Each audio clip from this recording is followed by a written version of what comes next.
Он не отдыхал столько лет, 17 лет Карагенду закончил. Он не отдыхал ни одного дня. Но не знаю, как это считать. Всю свою жизнь, молодость, красоту отдал этому Кыргызстану. Результаты тихо хотят убить. Зря смертную казнь отменили. Убили бы нас всех, и все. Вот я готова, пусть расстреляют.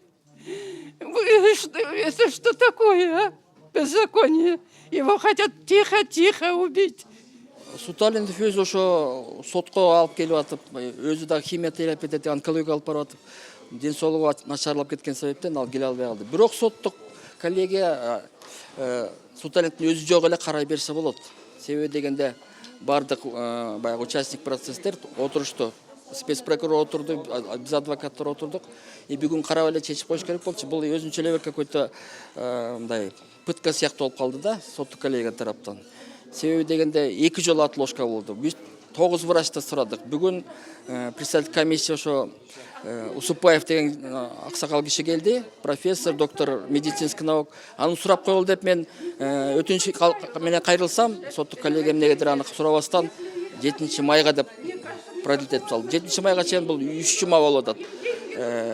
Суталиндов Мурат Абдыбековичтин ден соолугу күндөн күнгө начарлап баратат. Ошол себептен бүгүн чечип эле чыгарып коюш керек болчу. Бул жерде эч кандай кандайдыр бир бирөөлөрдү сурап деле кереги жок. Себеби дегенде ошол ГСИН, ошол врачтар биринчи соттук инстанцияда суралган. Представитель КСИН не явился.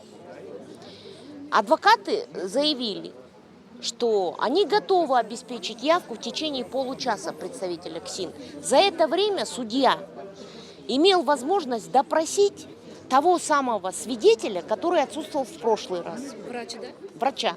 Он пришел сегодня. Судья не стал этого делать. Поэтому я это расцениваю как признаки умышленного затягивания процесса. Все. И продолжение пытки в отношении Суталинова Мурата Абдыбековича.